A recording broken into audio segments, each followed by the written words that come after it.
This video is a buster call. To find out more about how you can get me to do a personalized video on a topic of your choosing, head over to patreon.com/grandlinereview and scroll down to the Admiral tier. But for now, enjoy the video.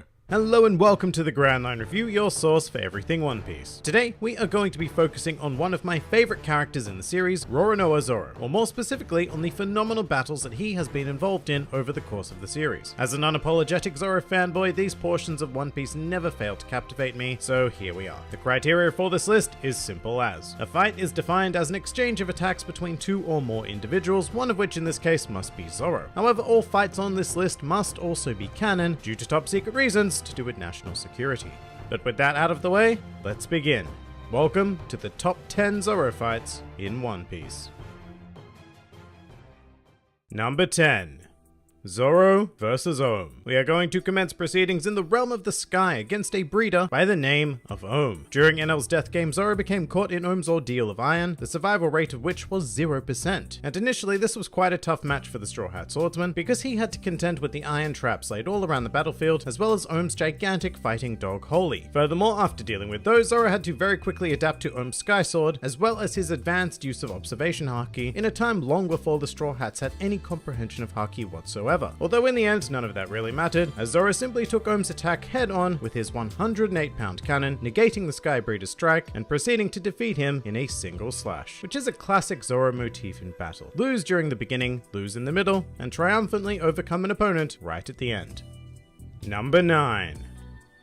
Zoro vs. Hachan. Here we have what I would call another type of very typical Zoro fight, whereby he enters the fray heavily wounded and at a statistical disadvantage. In this case, that statistic was the number of swords being used against him, which totaled 6, due to Hachan being a proponent of Rokutoryu. On top of that, Zoro also had the handicap of only possessing one sword and having to improvise by using the blades of Johnny and Yosaku. Despite that, this match belonged to Zoro from start to finish, putting his mastery of swordsmanship on full display, but more importantly than that, this conflict reaffirmed Zoro's commitment to becoming the world's greatest swordsman. Plus, this was the first time we got to see Zoro use a Tatsumaki attack, which to this day is one of my absolute favorite moves in the series. And finally, the fight is also very nicely framed by the general atmosphere of the Arlong arc, making Zoro's struggle and victory all the more meaningful.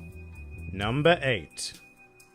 Zoro vs. Hody Jones. And in another stunning display of pure dominance, we have the short-lived conflict against the primary antagonist of Fishman Island, Hody Jones. Now, as the unofficial, but as we all know is true, first mate of the Straw Hats, from time to time Zoro has the honor of taking on opponents that are generally reserved for Luffy. However, in these cases you don't generally expect Zoro to win, and here he essentially did just that. After deciding to submerge himself in water to take on the boss Fishman, Zoro got the better of Hody in a single slash and threatened to end the entire Fishman Island arc right then and there. However, given that there was still more story to tell, Oda had to step in and tell Zoro to calm down, allowing Hody to cause more terror and eventually go on to be defeated by Luffy. But we will never forget that Zoro did it first. Number 7. Zoro vs. 100 Baroque Works agents. After many of the Straw Hats had been drawn in by a clever ruse on the island of Whiskey Peak, Zoro proceeded to initiate a Kill Bill-style takedown of 100 bounty hunters, including prominent Baroque Works members such as Miss Monday and Igaram. This was a very unique battle in the series because it's so rare that we see power displayed through sheer numbers. Usually this group of bounty hunters would be what we'd refer to as fodder villains, but in this case they caused Zoro a ton of trouble, and it was far from an easy victory for the swordsman. I mean, a comfortable victory perhaps, but not easy, and what also contributed to this was the fact that this was the first real test for Zoro's new swords at the time, Yubashiri and the Sandai Kitetsu, the latter of which Zoro discovered was a problem child. So it's like purposely putting yourself on a handicap. But that's precisely what makes this battle so entertaining. Seeing Zoro with perfect mastery defeating a bunch of bounty hunters wouldn't be any fun at all, but seeing him doing it whilst trying to maintain control of his own blades is just fascinating and really cool. Plus, this battle takes place at night, and I'm a huge fan of anything that happens in the evening because it really amps up the atmosphere. All in all, a brilliant Zoro fight. Number 6. Zoro vs. T-Bone. Speaking of fights that take place at night, here is another. Although this conflict against T-Bone has an added layer of time limit in order to add further excitement. You see, the ever-honorable T-Bone was standing on the tracks of the sea train in order to prevent the Straw Hats from proceeding to any slobby. And well, that's just not cool, T-Bone. Not cool at all. In response, the Straw Hats dispatched their resident demon to deal with him and clear the way, resulting in one of the fastest yet extraordinarily memorable fights in the series. It only consisted of a handful of actions, but with this sequence I would like to give huge props to the anime, who did this sequence a whole world of justice, taking the the utmost of care with every action performed and elevating it into a truly memorable Zoro fight. Number 5.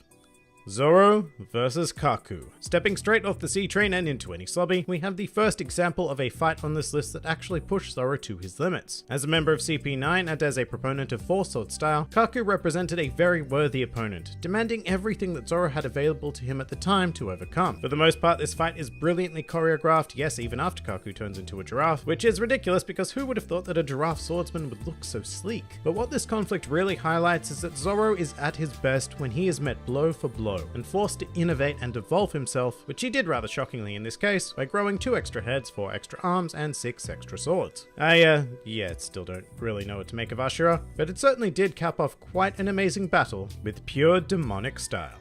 Number 4.